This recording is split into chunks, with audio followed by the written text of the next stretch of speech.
দেখো আমি আলুর দম করব। আলুগুলো আমি সিদ্ধ করে নিয়েছি। আর তোমরা দেখছো কাঞ্চনের রান্নাঘর। আলুগুলো অল্প করে সিদ্ধ, একটা করে সিটি দিয়ে সিদ্ধ করে নিয়েছি। কড়াইতে আমি তেল দিয়ে দেবো। দেখো আমার তেল গরম হয়ে গেছে, আলুগুলোকে ভেজে নেবো। দেখো একটু লবণ দিয়ে দেবো, লবণ দিয়ে একটু ভাজবো। একটু হলুদ দিয়ে দেবো, একটু নেড়ে দেবো সবকটাকে। দেখো হালকা হালকা কালার চলে এসছে, আর একটু ভাজবো। দেখো আলুগুলো ভাজা হয়ে গেছে, এবার তুলে নেবো আমি একটা একটা করে।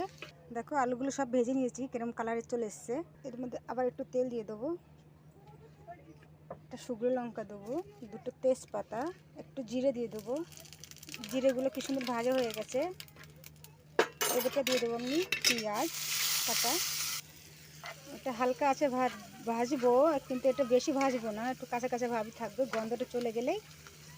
দেখো 80% ভাজা হয়ে গেছে। এবার রসুন আদা বাটার পেস্ট তো হালকাকে 2-3 সেকেন্ড ভেজে নেব।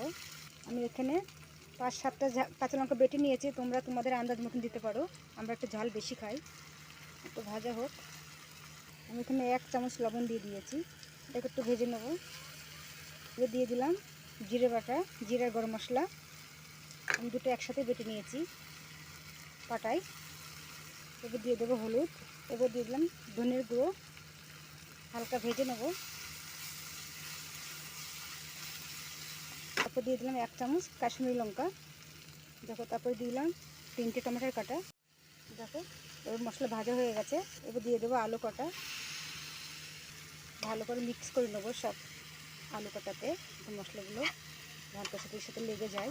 দেখো আলু ভাজা হয়ে গেছে, আমি জল দিয়ে দিলাম। জলটা ভালো করে মিক্স করে নেবো। দেখো জল দিয়ে দিয়েছি, 5 মিনিট ঢেকে দেবো ধিমে আঁচ করে। 5 মিনিট হয়ে গেছে। 5 মিনিট হয়ে গেছে, দেখি খুলে। দেখো একটু নাড়ি দেবো। আলু সিদ্ধ হয়ে গেছে।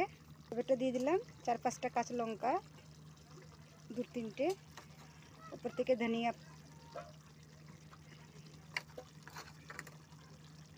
2-3 সেকেন্ড ঢেকে দেবো।